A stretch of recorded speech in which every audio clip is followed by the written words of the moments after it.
मन के पास एक बड़ा प्यारा हथियार है, और जिस दिन तुमने उस हथियार को अपने हाथ में लेकर पलटवार कर दिया, मन खत्म। हमारी माता जी कहती जब तुम्हारे मैं वीडियो देखती हूं तो मुझको बहुत हंसी आती है। इज्जत भिखमंगों की होती है, गरीबों की। गरीब आदमी क्या कहता है, भैया पैसा नहीं कमाएं लेकिन इज्जत बहुत कमाएं। लुंगी के नीचे कच्छा नहीं पहने हो। इसीलिए मैं बार बार तुमसे कहता हूं कि पढ़ के कोई महान नहीं हुआ। सारे साइंटिस्टों के बारे में पढ़ो, देखो जितने लोग तैयारी करते हैं आईएएस की, उसमें 90% लोग सिर्फ इसलिए फेल होते हैं, जैसे आज तुम्हारे ऊपर हंसते हैं ऐसे मेरे ऊपर हंसते थे, तो कुछ नहीं कर पाओगे।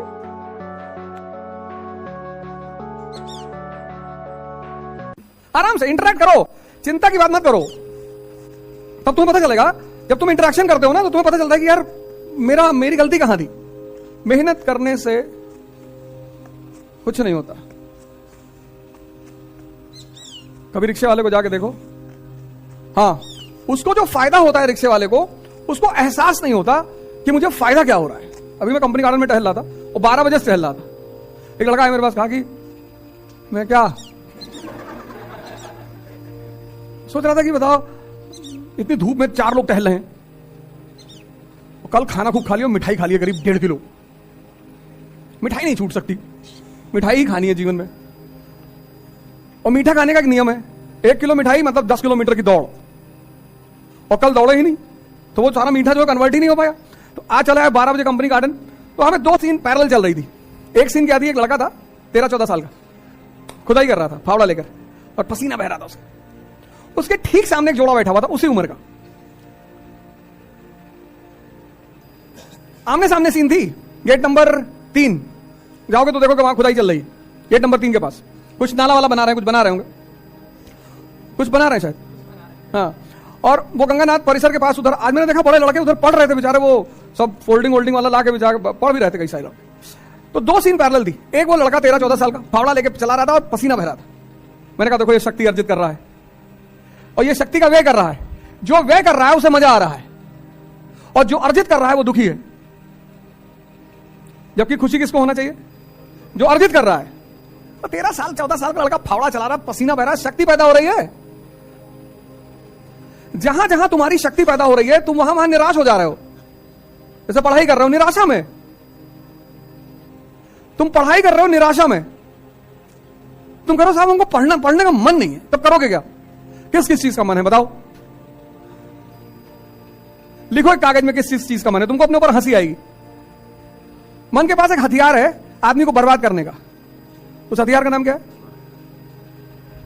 बड़ा प्यारा हथियार है मन के पास व्यक्ति को बर्बाद करने का। उस हथियार का नाम क्या है? चिंतन तो बड़ी अच्छी चीज है यार। मन के पास एक बड़ा प्यारा हथियार है, और जिस दिन तुमने उस हथियार को अपने हाथ में लेकर पलटवार कर दिया, मन खत्म। टालना, कल पर टालना। हाँ हाँ, सुन लिए। ये मन का हथियार है। इसे कहो योग करना है, कहेगा कल। इसे कहो ध्यान करना है, कहेगा कल। इसे कहो पढ़ना है, कहेगा कल। ये नहीं कहता नहीं करेंगे, नहीं करे तो पकड़ में आ जाए। तुम इसकी देखो शातिर बना, ये कहता ही नहीं कि नहीं करना है, कहता करेंगे कल, और कल आता नहीं। जिस कल का तुम इंतजार कर रहे थे वो आज है। तो दुनिया में सबसे बड़ा स्कैम है कल। इसे कहो पार्टी करना है आज, शादी अभी। कुछ चीजों के लिए तुरंत तैयार है, तुरंत, बस अभी करा दो भैया।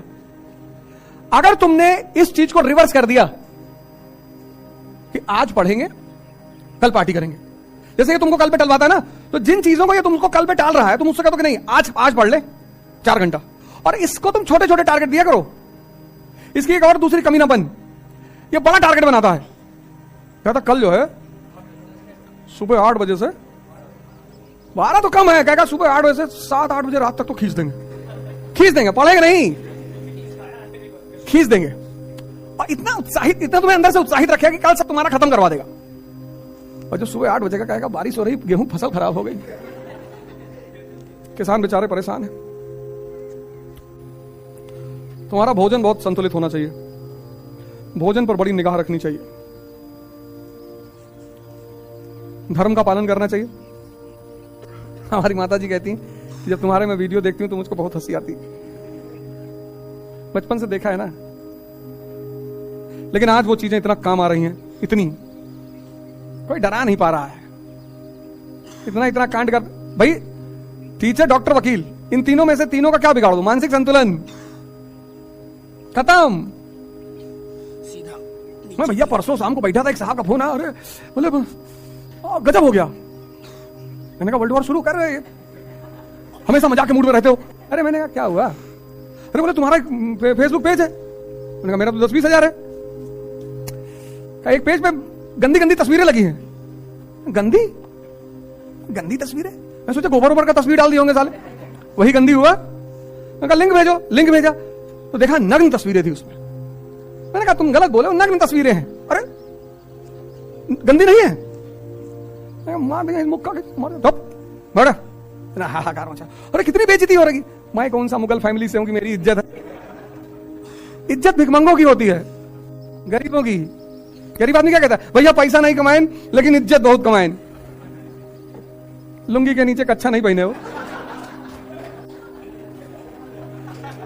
कभी जिंदगी में फालतू चीजों के चक्कर में मत पड़ना। अगर तुम जीवन में फालतू की चीजों के चक्कर में पड़े तो तुम गए, तुमको समाज उलझा देगा, तुमको समाज उलझा देगा। मेरी शादी थी यहीं इलाहाबाद में हुई, ससुराल में यही है, इसीलिए यहां टिके रहने का बताया। पर मैं जाता नहीं कभी।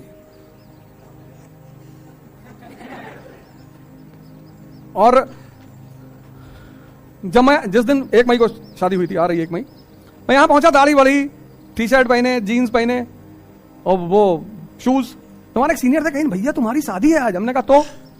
अरे बोले दाढ़ी वाली तो बढ़वा लो यार। अरे मैंने कहा सर कैसी बातें कर रहे हो, दाढ़ी से शादी होगी?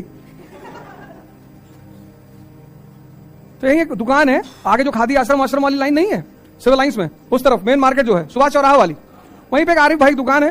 तो वो बेचारे उनको बुलाए, कहे पागल वागल हो, बेइज्जती हो जाएगी। कोई बेइज्जती नहीं होगी, मिडिल क्लास की कोई बेइज्जती नहीं होती, तुम चिंता मत किया करो। ये जो शाही वर्ग है ना, ये हम लोग को 2-3 बातों पे डराता है। कहता तुम्हारी इज्जत चली जाएगी, गई है ही नहीं। ये तुमको इन सब चीजों से बांध लेगा, डराएगा तुमको, जेल चले जाओगे। हाँ तो इतने राजनेता जेल गए, किसी की इज्जत गई?